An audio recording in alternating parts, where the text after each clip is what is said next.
Every man, I don't care how great he is, I don't care how unbeatable he seems. Every man has a kryptonite.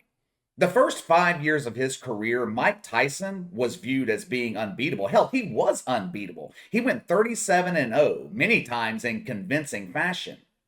People used to complain about having to pay whatever it was back then, 50 or $100 for Mike Tyson fights because they would be over in the first round most of the time. Mike Tyson was that dominant. But just like everybody else, Mike Tyson had his kryptonite. His name ended up being Buster Douglas.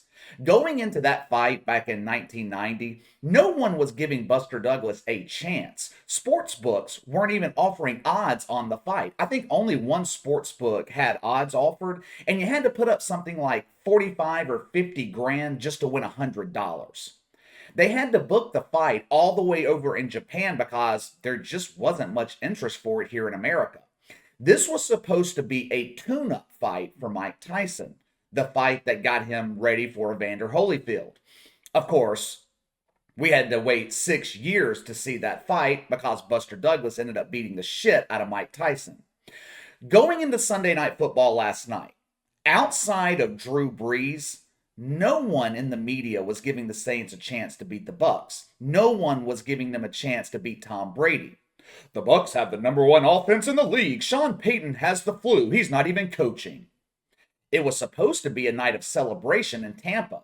The Bucks were giving away free t-shirts. I don't remember what the cause for the celebration was. I heard it mentioned on the NFL Network after the game. It did not matter. There was no celebration at Raymond James Stadium last night unless you were from New Orleans. There was one thing. There was one thing that all the talking heads in the media were overlooking going into last night's game. And like I said, the only person who didn't overlook it was Drew Brees. The one thing everyone overlooked, Dennis Allen and the Saints defense is Tom Brady's kryptonite. And you know what? Tom Brady knows it. I can't remember a time when I have seen Tom Brady as visibly frustrated as he was throughout that game last night. This dude is always in control of his emotions. In 20 plus years, rarely have we seen Tom Brady lose his composure. He lost it multiple times last night. Here he is, telling Dennis Allen to go fuck himself. He was constantly barking at the officials. The Saints defense made Superman look like the rest of us, a mere mortal. Rarely have we seen Tom Brady not have an answer, not be able to respond to adversity. Last night, he didn't have any answers. Bruce Arians didn't have any answers. Since arriving in Tampa last year, Tom Brady is 0-4 against New Orleans in the regular season.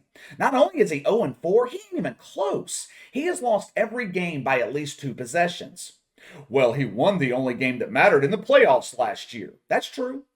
That's true. But that had more to do with the Saints turning the ball over 4 times. I don't give a shit who your quarterback is. It is damn near impossible to win in the NFL when you turn the ball over, much less turning it over 4 times. The best pass that Tom Brady threw last night was when he threw his damn tablet. And I don't want to hear the excuses either. I've already seen the talking heads in the media making excuses for Tom Brady and the Bucks. Well, they didn't have Antonio Brown. They lost Chris Godwin in the second quarter. They lost Leonard Fournette in the third quarter. Tom Brady had to throw the ball to second and third string receivers. Don't give me that shit. I don't want to hear about injuries. The Saints have been dealing with injuries all season.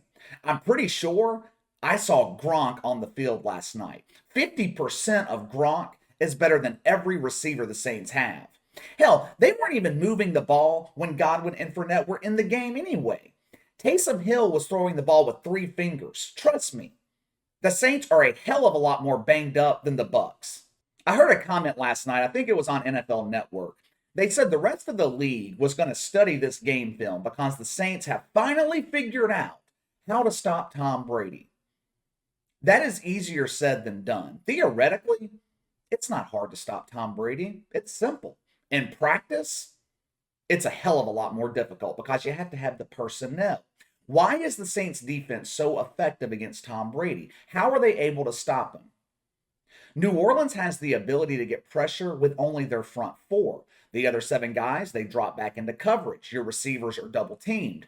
Very few teams in the NFL can pull that off. Tom Brady is masterful at beating the blitz. He's quick getting the ball out of his hands, but when everyone is in double coverage and Cam Jordan is in your face all night, you can't do it. It throws off the timing, causes him to rush through his progression. The Saints know how to get in the head of Tom Brady. Now, I know Saints fans are thrilled this morning. We're back in the playoff picture. We're turning the season around. I'm not as optimistic. Do we have a Super Bowl caliber defense? Yes. But offensively, this team is offensive. They are shit. I keep hearing people say the Saints have a soft schedule to close the season. How are you coming to that conclusion? The Dolphins are one of the hottest teams in the league, and both Carolina and Atlanta have already beaten the Saints. Taysom Hill is a definite upgrade over the bum who replaced Jameis Winston, and at times, the offense has the ability to get rolling. They looked great in the first quarter last night. The problem is there's no consistency to it. There's no rhythm. These receivers are god awful. Chris Collinsworth made the comment last night, I know the Saints are so happy to have Adam Troutman back.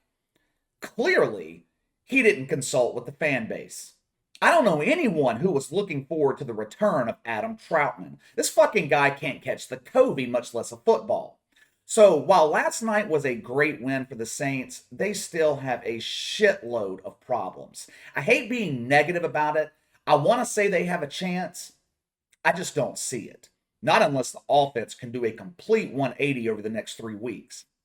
All right, let me know what you guys think of Tom Brady losing his composure last night. Sound off in the comments below. Make sure to like and subscribe, click the notification bell to receive all notifications from the channel. Best way to contact me is by email at btlkc84@gmail.com, KC_BTL84 on Twitter. I'll see you guys later.